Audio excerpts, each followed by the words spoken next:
नमस्कार दोस्तों, study IQ में आप सभी का बहुत बहुत स्वागत है। इस वीडियो लेक्चर में मैं महिपाल सिंह राठौड़ आपसे भारत के स्वतंत्रता संग्राम में महिलाओं का क्या योगदान रहा इस बारे में चर्चा करूंगा। स्टडी आईक्यू के pen drive courses SSC, bank और यूपीएससी के लिए अवेलेबल हैं, तो आप अपने घर के कंफर्टेबल एनवायरनमेंट में बैठकर पढ़ाई कीजिए। किसी दूसरे शहर जाने की ज़रूरत नहीं है। तो इन कोर्सेज़ के बारे में ज़्यादा जानकारी के लिए आप हमारी वेबसाइट पर जाइए या फिर इन नंबर्स पर आप कॉल कर सकते हैं। तो ये वाला लेक्चर जो है ये UPSC prelims, civil services prelims, mains के लिए इंपॉर्टेंट है, और जिन एग्जाम्स में जीके आती है, जिसमें भी जीके सिलेबस में है जैसे एसएससी, सीजीएल, उनके लिए भी ये बहुत इंपॉर्टेंट है। सिविल सर्विसेज में देखा गया है कि पिछले कुछ सालों से social development, role and status of women, यानी ऐतिहासिक तौर पे महिलाओं की समाज में क्या स्थिति रही है, क्या कंडीशन रही है, इस तरह के सवाल बहुत पूछे जा रहे हैं। और मेंस 2013 में डायरेक्ट क्वेश्चन आया था कि स्वतंत्रता संग्राम में महिलाओं का क्या रोल रहा है। तो इसीलिए मैं ये वीडियो बना रहा हूँ ताकि प्रीलिम्स, आने वाले प्रीलिम्स में, मेंस में आपको ये काम आए। इसमें ट्रिवियल जीके भी है और आप इसके बेसिस पे अपना एक क्रिटिकल एनालिसिस भी दे सकते हैं आंसर में कि किस तरह से महिलाओं ने अलग अलग अपनी सामाजिक पृष्ठभूमि से होते हुए भी, कोई बहुत उच्च परिवार से था, बहुत ही अमीर वर्ग से था, और कोई बहुत ही गरीब परिवार की महिला थी, इन सभी ने अपने अपने अलग सामाजिक बैकग्राउंड के बावजूद कैसे स्वतंत्रता संग्राम में पुरुषों के साथ कंधे से कंधा मिलाकर कार्य किया, और इसके बेसिस पर आप अपना आंसर फ्रेम कर सकते हैं। तो मैं शुरू करूंगा सबसे पहले झांसी की रानी लक्ष्मीबाई के बारे में बात करके। तो ये 1828 से 58 तक थी, और इनका ओरिजिनल नाम है मणिकर्णिका तांबे। ये याद रखना, मणिकर्णिका तांबे इनका ओरिजिनल नाम है। और इससे मुझे याद आता है, आप मुझे बताइए मणिकर्णिका घाट किस नदी के किनारे पर है और कौन से शहर में है, ये आपको मुझे बताना है कमेंट्स में। तो इन्होंने झांसी का एनेक्सेशन हुआ था डॉक्ट्राइन ऑफ लैप्स से, उसका इन्होंने विरोध किया। तो लॉर्ड डलहौजी की पॉलिसी थी डॉक्ट्राइन ऑफ लैप्स, गोद लिए हुए किसी भी बच्चे को अगला राजा नहीं बनाया जाएगा। तो इनका जो बेटा था वो भी गोद लिया हुआ था, उसे राजा नहीं बनाया गया, झांसी इनसे छीन लिया गया। तो इन्होंने 1858 की क्रांति में झांसी और ग्वालियर में तात्या तोपे का साथ दिया, लड़ाई लड़ी, अंग्रेज़ों से लोहा लिया, और ये लड़ते लड़ते ग्वालियर में शहीद हो गई। तो आज भी इनकी समाधि ग्वालियर में आपको मिल जाएगी। और इन्हीं के नाम के पीछे इंडियन नेशनल आर्मी, जिसे सुभाष चंद्र बोस ने बनाया था और आगे बढ़ाया था, उन्होंने झांसी की रानी रेजिमेंट उसमें बनाई, जिसमें केवल महिलाएं शामिल थी। अगला नाम है अरुणा आसफ अली।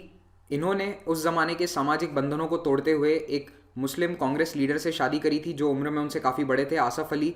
तो ये कांग्रेस की नेता थी, और सिविल डिसओबीडियंस मूवमेंट यानी सीडीएम और इंडिविजुअल सत्याग्रह, इन आंदोलनों में ये जेल गई थी। और इन्होंने 1942 में, जब भारत छोड़ो आंदोलन की शुरुआत होती है मुंबई में, अगस्त क्रांति जिसे कहते हैं 8 अगस्त को, तो उसके बाद इन्होंने गोवलिया टैंक मैदान में भारत का झंडा फहराया था। और ये उन्होंने किया था जब सभी सीनियर नेता जैसे गांधी जी और सरदार वल्लभ भाई पटेल, ये सभी अरेस्ट हो चुके थे। तो उसके बाद इन्होंने मोर्चा संभाला उस सेशन का, और ये गोवलिया टैंक मैदान में इन्होंने झंडा फहराया। एक अखबार था जिसका नाम था इनकलाब, इसकी ये एडिटर थी। तो ये कांग्रेस का एक मंथली जर्नल था, इनकलाब। न्यूज़पेपर्स भी बहुत इंपॉर्टेंट होते हैं। जितने फ्रीडम फाइटर्स हैं, अगर उन्होंने किसी न्यूज़पेपर को निकाला या एडिट किया है तो वो आपको याद होना चाहिए। बेगम साफिया अब्दुल वाजिद, ये एक उच्च वर्ग के मुस्लिम परिवार से ताल्लुक़ रखती थी और इलाहाबाद यूनिवर्सिटी से पोस्ट ग्रेजुएट थी। उसके बाद ये वहीं पे नौकरी भी करती थी और एक गवर्नमेंट लेक्चरर का इनका पद था, लेकिन भारत छोड़ो आंदोलन में शामिल होने के कारण इन्हें अपनी नौकरी से निकाल दिया गया। तो बेगम साफिया अब्दुल वाजिद। फिर है मैडम भीकाजी कामा। भीकाजी कामा पहले मुंबई में रहती थी और उसके बाद ये लंदन जाके बस गई। वहाँ पे ये दादा भाई नौरोजी और श्यामजी कृष्ण वर्मा के संपर्क में आई। फिर इन्होंने यूके यानी इंग्लैंड और फ्रांस में भारत की आज़ादी के बारे में लोगों को बताया कि कैसे अंग्रेज़ हुकूमत वहाँ पे बहुत अत्याचार कर रही है, और वहाँ पे उन्होंने एक अखबार निकाला वंदे मातरम नाम का। फिर इन्होंने एक दो सोसाइटीज़ बनाई, दो संगठन बनाया। पहला था फ्री इंडिया सोसाइटी, फिर एक बनाया पेरिस में रहते हुए पेरिस इंडियन सोसाइटी। इन्होंने वहाँ कई क्रांतिकारियों की मदद करने की कोशिश भी करी। ये वीर सावरकर की मदद करने की भी कोशिश कर रही थी, और लेकिन उनका वहाँ पे अरेस्ट हो गया, फ्रांस में उन्हें अरेस्ट कर लिया गया। इन्होंने 1907 में जर्मनी के स्टुटगार्ट में भारत का पहला झंडा फहराया था। तो वहाँ एक कॉन्फ्रेंस हुई थी जिसे कहते हैं सेकंड सोशलिस्ट इंटरनेशनल। तो यहाँ पे दुनिया की जितनी भी सोशलिस्ट पार्टीज़ थी उनकी कॉन्फ्रेंस थी। वहाँ पे इन्होंने भारत की तरफ से पार्ट लिया, और वहाँ पे उन्होंने ये झंडा जो है इसे फहराया गया। तो इसी झंडे को बाद में मॉडिफाई करके थोड़ा सा चेंज करके कांग्रेस ने अपनाया, फिर इसे और चेंज किया गया और भारत का झंडा इसे बना दिया गया। तो ये पहली बार ऐसा हुआ था कि देश के लिए किसी ने झंडा बनाया था डिज़ाइन करके, तो ये था मैडम भिकाजी कामा। फिर है स्वर कोकिला सरोजिनी नायडू, जिन्हें नाइटिंगेल ऑफ इंडिया भी कहते हैं। तो ये पहली महिलाओं में से थी जिन्होंने इस आंदोलन में हिस्सा लिया, भारत के स्वतंत्रता संग्राम में। इनके पॉलिटिकल मेंटर थे, यानी इनके पॉलिटिकल गुरु थे गोपाल कृष्ण गोखले। ये याद रखना, गांधी जी के भी पॉलिटिकल गुरु थे गोपाल कृष्ण गोखले। तो इन्होंने महात्मा गांधी के लगभग सभी प्रोग्राम्स में हिस्सा लिया और दांडी मार्च में भी उनके साथ ये थी, वहाँ भी चली थी दांडी मार्च में। ये भारत की पहली महिला है, पहली भारतीय महिला है जो इंडियन नेशनल कांग्रेस की प्रेसिडेंट बनी 1925 सेशन कानपुर। पहली महिला थी एनी बीसेंट, लेकिन एनी बीसेंट भारतीय नहीं थी, आयरलैंड की थी वो, इसीलिए पहली भारतीय महिला कौन है? सरोजिनी नायडू। सेशन याद रखना कौन सा है? 1925 कानपुर। फिर ये गांधी जी के साथ द्वितीय गोलमेज सम्मेलन में भी इन्होंने हिस्सा लिया। आप बताएंगे द्वितीय गोलमेज सम्मेलन कब हुआ था? 1930, 31 या 32? आपको तुरंत याद होना चाहिए। और आप मुझे ये भी बताइए कि ये फेल क्यों हो गया था। फिर ये पहली गवर्नर बनी थी आज़ाद भारत में, पहली महिला गवर्नर थी, आई एम सॉरी। और इन्हें यूनाइटेड प्रोविंसेस एंड आगरा, यानी आज जो उत्तर प्रदेश है, उसका गवर्नर बनाया गया था 47 में। इनकी बेटी पद्मजा नायडू भी स्वतंत्रता संग्राम में शामिल थी और 21 साल की उम्र में ही उन्हें भारत छोड़ो आंदोलन के दौरान गिरफ्तार भी कर लिया गया था। फिर है ज्योतिर्मयी गांगुली। तो ज्योतिर्मयी गांगुली भी एक सरकारी जॉब में थी, लेकिन इन्होंने गांधी जी के आह्वान पे सिविल डिसओबीडियंस मूवमेंट के दौरान अपना जॉब छोड़ दिया, नौकरी छोड़ दी, और उसके बाद ये अंग्रेज़ों के खिलाफ जितने भी प्रदर्शन होते थे उनमें हिस्सा लेने लगी। तो इन्होंने सिविल डिसओबीडियंस मूवमेंट, भारत छोड़ो आंदोलन, क्विट इंडिया मूवमेंट, इन सभी में पार्ट लिया। और इंडियन नेशनल आर्मी के जो सोल्जर्स हैं, तो 1945 में द्वितीय विश्व युद्ध खत्म हुआ, जापान हार गया, इंडियन नेशनल आर्मी भी लगभग अपनी लड़ाई हार चुकी थी, तो उसके सभी सोल्जर्स को अरेस्ट करके उनके खिलाफ केस चलाया जा रहा था और उन्हें जेलों में डाला गया था। तो इसके खिलाफ वो प्रदर्शन कर रही थी और ऐसे ही एक प्रदर्शन के दौरान पुलिस की गोलीबारी में इनकी मौत हो गई 1945 में। फिर है अगली रानी गाइडिनल्यू। तो रानी गाइडिनल्यू जो है ये एक नगा ट्राइबल थी और ये नगा लोगों की स्पिरिचुअल और पॉलिटिकल लीडर थी। तो इनका जो मूवमेंट, इनका तरीका है वो याद रखना रेवोल्यूशनरी था। ये क्रांतिकारी नेता थी, ना कि नॉन वायलेंट। ये गांधी जी वाले पथ पे नहीं चलती थी, ये क्रांतिकारी नेता थी। तो सबसे पहले इन्होंने एक हेराका कल्ट इन्होंने बनाया। तो हेराका कल्ट क्या था कि नगा समाज में धीरे धीरे प्रैक्टिसेस चेंज होती जा रही थी, सामाजिक परिवर्तन आ रहा था। तो उन्होंने इसका विरोध करते हुए एक अलग पुराना जो तौर तरीका है नगा लोगों का, उसे फिर से जागृत करने की कोशिश करी। तो हेराका कल्ट बनाया इन्होंने, और इन्होंने मणिपुर और नागालैंड का जो इलाका है, जहाँ पे नगा बहुल्य इलाके हैं जो नागालैंड में, तो वहाँ से उन्होंने ब्रिटिश सरकार को हटाने की कोशिश करी और उसके लिए उन्होंने गुरिल्ला वॉरफेयर किया। और ये सब उन्होंने बिल्कुल छोटी सी उम्र में किया था, जब ये केवल 13 से 16 साल की थी। और 1932 में तो इन्हें ब्रिटिश सरकार ने अरेस्ट कर लिया, ये पकड़ी गई, 16 साल की थी तब केवल, और इन्हें 14 साल तक जेल हुई। तो आप देखिए जितने बड़े बड़े नेता थे उन्हें जब भी जेल होती थी वो कुछ महीनों में या कुछ साल में छूट जाते थे, लेकिन क्योंकि ये क्रांतिकारी नेता थी तो अंग्रेज़ इनके लिए बिल्कुल भी सहानुभूति नहीं रखते थे। किसी क्रांतिकारी नेता को जेल से नहीं छोड़ा गया। आप देखेंगे अमूमन हर क्रांतिकारी नेता को या तो मौत की सज़ा हुई या फिर उन्हें आजीवन कारावास दिया गया। तो इन्हें भी 14 साल तक जेल में रखा और आखिरकार जब भारत आज़ाद हुआ तब 1947 में जाकर ये जेल से बाहर आ सकी। और इन्हें जवाहरलाल नेहरू ने ये उपाधि दी थी कि ये नगाओं की रानी है, रानी ऑफ द नगाज, रानी गाइडिनल्यू। दुर्गाबाई देशमुख आंध्र प्रदेश के राजमुंद्री से ताल्लुक़ रखती थी। बहुत ही छोटी उम्र में, जब ये 11-12 साल की थी, तो उनके स्कूल में अंग्रेज़ी की पढ़ाई शुरू करी गई, जिसके विरोध में उन्होंने अपना स्कूल छोड़ दिया और कुछ लोगों के साथ मिलकर इन्होंने बालिका हिंदी पाठशाला शुरू करी। फिर इन्होंने सॉल्ट सत्याग्रह में पार्ट लिया और उसके बाद आंदोलन से जुड़ गई। फिर कुछ साल बाद इन्हें जेल हुई। जेल से छूटने के बाद इन्होंने अपनी पढ़ाई पूरी करी और वकालत करी, वकील की पढ़ाई करके मद्रास हाईकोर्ट में इन्होंने वकालत करी। इन्होंने आंध्र प्रदेश में आंध्र महिला सभा की स्थापना करी थी, जो महिलाओं के वेलफेयर के लिए काम करता था। और फाइनली संविधान सभा की ये मेंबर थी, कॉन्स्टिट्यूएंट असेंबली की, दुर्गाबाई देशमुख। फिर है कस्तूरबा गांधी। कस्तूरबा गांधी मोहनदास करमचंद गांधी जी की पत्नी थी और इन्होंने गांधी जी के लगभग सभी प्रोग्राम्स में हिस्सा लिया था। तो साउथ अफ्रीका में जब गांधी जी रहते थे तब भी वहाँ पे इन्होंने आंदोलन किए थे, सत्याग्रह किए थे, वहाँ पे भी ये शामिल थी। और फिर चंपारण में इन्होंने बढ़ चढ़कर पार्ट लिया था। बोरसाड नाम की एक जगह गुजरात में, वहाँ पे एक सत्याग्रह था, वहाँ भी इन्होंने हिस्सा लिया। तो उसके बाद इनकी तबीयत थोड़ी ख़राब होने लग गई और इन्हें फेफड़ों में बीमारी थी, जिसके कारण इनका स्वास्थ्य अच्छा नहीं रहता था। लेकिन फिर भी इन्होंने क्विट इंडिया मूवमेंट के दौरान आंदोलन में हिस्सा लिया, जिसके कारण अंग्रेज़ों ने इन्हें आगा खान पैलेस में बंदी बना लिया पूना में, और वहीं पे इनकी बीमारी से मौत हो गई। फिर है मतंगिनी हजरा। तो मतंगिनी हजरा को ओल्ड लेडी गांधी कहा जाता है, यानी बूढ़ी गांधी कहा जाता है इन्हें। तो ये बंगाल से थी, एक बहुत ही गरीब परिवार से इनका संबंध था और बहुत कम उम्र में ये एक विधवा बन गई थी। तो आप सोचिए, एक तो गरीब परिवार, दूसरा विधवा। तो ऐसे में भारत के सामाजिक जीवन में एक महिला की हालत बहुत ख़राब हो जाती है, खास करके आज से 100 साल पहले। लेकिन उसके बावजूद इन्होंने बढ़ चढ़कर आंदोलनों में हिस्सा लिया। इन्होंने चौकीदारी टैक्स एक था वहाँ पे बंगाल में, उसके खिलाफ आंदोलन किए और अरेस्ट हुई।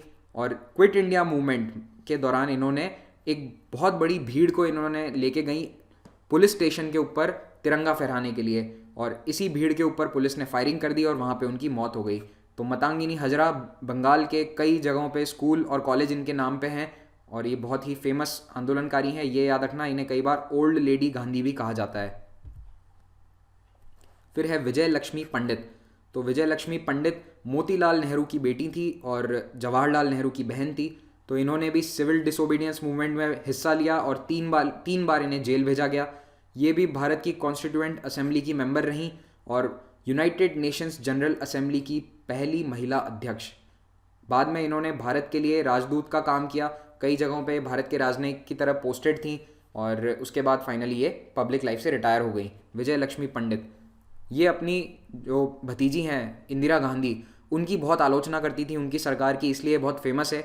ये इतनी निष्पक्ष थी कि भाई भतीजावाद में विश्वास नहीं रखती थी।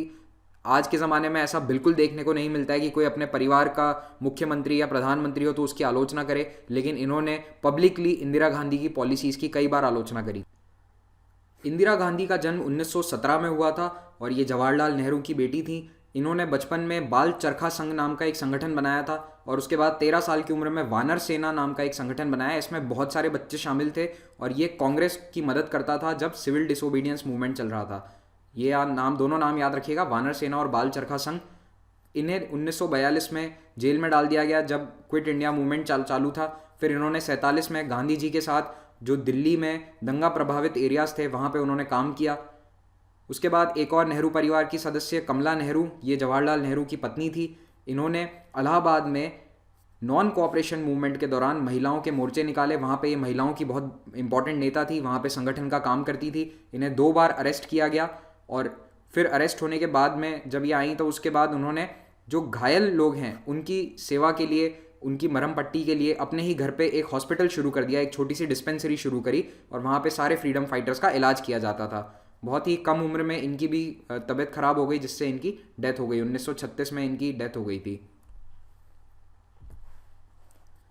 फिर हम बात करेंगे ऐसी 2 महिलाओं के बारे में जो भारत की नहीं थी लेकिन फिर भी इन्होंने भारत के इस संग्राम में बढ़ चढ़कर हिस्सा लिया। पहली है सिस्टर निवेदिता। ये आयरलैंड से थी और इनका ओरिजिनल नाम था मिस मार्गरेट नोबल। ये 1898 में भारत आई और उसके बाद भारत के आंदोलन से जुड़ गई और इन्होंने अमेरिका, यूरोप, इन सभी देशों में यात्रा करके भारत में क्या हो रहा है, किस तरह से अंग्रेजी हुकूमत भारत में लोगों का शोषण कर रही है, इस बारे में दुनिया को जानकारी दी। ये कांग्रेस से भी जुड़ी रही हैं और बनारस का जो कांग्रेस सेशन था 1905 का, वहाँ पे उन्होंने अटेंड किया था और स्वदेशी मूवमेंट में भी ये शामिल थी। सिस्टर निवेदिता। दूसरी महिला थी एनी बीसेंट। ये भी आयरलैंड से थी और इन्होंने भी भारत के स्वतंत्रता संग्राम में बहुत हिस्सा लिया है। 1916 में इन्होंने होम रूल लीग की स्थापना करी थी मद्रास में। तो होम रूल मूवमेंट जिसमें बाल गंगाधर तिलक भी शामिल थे, तो बाल गंगाधर तिलक और एनी बीसेंट ये 2 सबसे बड़े नेता थे होम रूल मूवमेंट के। फिर ये थियोसॉफिकल सोसाइटी की भी फाउंडिंग मेंबर थी भारत में। और आपको मुझे ये बताना है दूसरे मेंबर्स कौन थे, थियोसॉफिकल सोसाइटी के ओरिजिनल फाउंडिंग मेंबर्स कौन थे, आप मुझे ये बताइए कमेंट्स में। ओके, एक कर्नल थे और आपको एक हिंट दे दिया मैंने, नाम याद आ जाना चाहिए। फिर है first women president of Indian national Congress. Calcutta के 1917 के सेशन में, आपको ये तो सभी को पता होगा कि ये पहली महिला अध्यक्ष थी, लेकिन सेशन कौन सा है ये याद रखना, 1917 कलकत्ता। और कानपुर 1925 में कौन है, सरोजनी नायडू। फिर इन्होंने 2 अखबार निकाले, न्यू इंडिया और कॉमनवेल्थ। अगली हैं राजकुमारी अमृता कौर। राजकुमारी अमृता कौर ये पंजाब के एक रॉयल फैमिली से ताल्लुकात रखती थी। इन्होंने इंग्लैंड से अपनी ग्रेजुएशन करी, लेकिन उसके बाद ये गांधी जी के संपर्क में आई और गांधी के विचारों से बहुत प्रभावित हुई। इन्होंने अपना राजसी जीवन छोड़ दिया और बिल्कुल सिंपल से तरीके से ये गांधी जी के आश्रम में ही रहती थी। इन्होंने ऑल इंडिया विमेंस कॉन्फ्रेंस की स्थापना करी 1927 में, को फाउंडर थी ये उसकी। और दांडी मार्च और क्विट इंडिया मूवमेंट के दौरान इन्हें जेल हुई थी।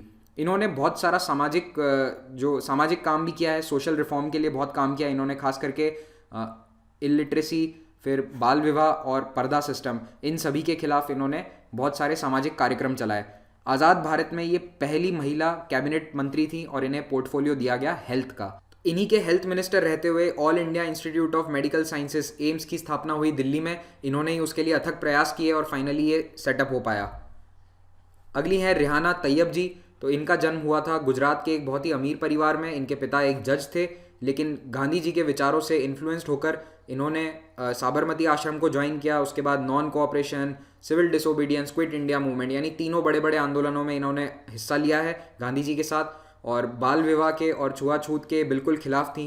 कई सारे सामाजिक कार्यक्रमों को इन्होंने चलाया ताकि अनटचेबिलिटी बंद हो सके। यूथ कांग्रेस की ये प्रेसिडेंट रही थी और इन्हें क्विट इंडिया मूवमेंट के दौरान जेल में डाल दिया गया था।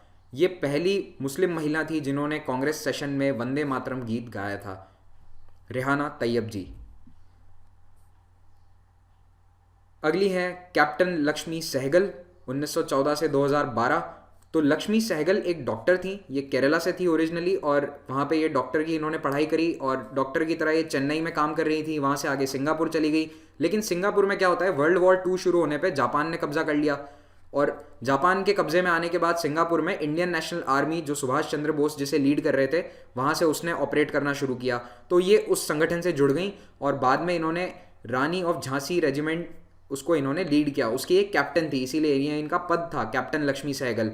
तो सुभाष चंद्र बोस ने इन्हें झांसी रानी रेजिमेंट की कमान दे दी और ये लड़ाई लड़ते लड़ते कोहिमा और इम्फाल तक आ गई थी इंडियन नेशनल आर्मी। वहाँ पे ये भी थी। लक्ष्मी सहगल सिर्फ डॉक्टर का काम नहीं करती थी, लड़ाई भी लड़ती थी। और बाद में इन्हें अरेस्ट कर लिया गया बर्मा में और फिर उसके बाद आज़ादी के बाद इन्हें छोड़ा गया। ये कई सालों तक आज़ाद भारत में कम्युनिस्ट पार्टी से जुड़ी रही हैं। और 2002 में जो राष्ट्रपति चुनाव हुए थे, जिसमें APJ अब्दुल कलाम राष्ट्रपति बने, उसमें उनके सामने इन्होंने चुनाव लड़ा था। फिर है कल्पना दत्ता या कल्पना दत्त। तो ये चितगोंग, आज जो बांग्लादेश में आता है चितगोंग, तो वहाँ से ताल्लुक़ रखती थी और ये एक क्रांतिकारी नेता थी। सूर्या सेन के साथ इन्होंने इंडियन रिपब्लिकन आर्मी बनाई, एक इंडियन रिपब्लिकन आर्मी की मेंबर थी ये, और वहाँ पे इन्हें अरेस्ट कर लिया गया और बाद में इन्हें जेल में डाल दिया। तो कल्पना दत्ता नाम याद रखना। रेवोल्यूशनरी लीडर सूर्या सेन के साथ। सूर्या सेन ने चितगोंग में आर्मरी पे रेड करी थी। वहाँ पे जो असला बारूद रखा जाता है, जहाँ पे आर्मरी, उस पे इन्होंने हमला करने की कोशिश करी थी सूर्या सेन ने, इसलिए ये बहुत फेमस हैं। अगली है नोनी बाला देवी, 1888 से। इनका जन्म एक ब्राह्मण परिवार में हुआ था, लेकिन ये बहुत ही छोटी उम्र में विधवा हो गई थी, 16 साल की उम्र में। तो फिर से देखिए, विधवा होते हुए भी जहाँ पे लोग घरों में बिठा देते हैं एक औरत को विधवा होने पर, ऐसे माहौल में इन्होंने घर से बाहर निकलकर देश के लिए काम किया। तो इन्होंने जुगांतर पार्टी ज्वाइन करी, जो कि एक क्रांतिकारी दल था, बंगाल में स्थापित हुआ था। 1900 शुरुआती जो दौर था, 20वीं सदी का बिल्कुल शुरुआती वक्त था उस समय। और इन्होंने रेवोल्यूशनरी मूवमेंट में बहुत सारी एक्टिविटीज़ में पार्ट लिया। इन्हें पेशावर में अरेस्ट किया गया था जब ये बहुत सारे हथियारों को लेकर ट्रांसपोर्ट कर रही थी उन्हें। तो एक जगह से दूसरी जगह पहुंचाया जा रहा था, ऐसे में उन्हें पकड़ लिया, अरेस्ट कर लिया गया और इन्हें टॉर्चर किया गया था। तो इन्हें टॉर्चर किया पुलिस ने, 1818 का एक बहुत पुराना कानून था, उसके तहत इन्हें टॉर्चर किया गया। और ये कलकत्ता जेल की पहली महिला कैदी थी। इनसे पहले कभी कोई महिला को अरेस्ट करके कलकत्ता की जेल में नहीं डाला गया था। तो कितनी बड़ी बात है, एक बचपन में विधवा हुई महिला और वो भारत की आज़ादी के लिए लड़ रही है, वो भी क्रांतिकारी तरीके से, नॉन वायलेंट नहीं, गांधी जी वाले रास्ते पे नहीं चलकर क्रांतिकारी रास्ते पर जाकर। फिर हैं प्रीति लता वाडेदार। ये भी चितगोंग में जो रेवोल्यूशनरीज थे सूर्या सेन के नेतृत्व में, उनमें से एक थी। और इन्होंने कई ब्रिटिश एस्टैब्लिशमेंट्स पे अटैक किए। तो वहाँ पे एक क्लब था जिसमें लिखा हुआ था Indians and dogs not allowed, भारतीय और कुत्ते यहाँ पे अलाउड नहीं है। तो ऐसे प्रतिष्ठानों के खिलाफ उन्होंने अपनी पूरी संगठन को लेकर गए, वहाँ पे तोड़फोड़ करी, उनके वहाँ पे उन्हें जला डाला। तो इससे पुलिस उनके पीछे पड़ गई और पुलिस उन्हें अरेस्ट करने आती उससे पहले इन्होंने पोटेशियम साइनाइड खा के आत्महत्या कर ली। और ये इन्होंने सब कुछ केवल 21 साल की उम्र में किया था। तो ये भी एक क्रांतिकारी भारत की आज़ादी की लड़ाई की। तो इसी के साथ ये लेक्चर समाप्त होता है। Thank you very much for watching. Have a good day.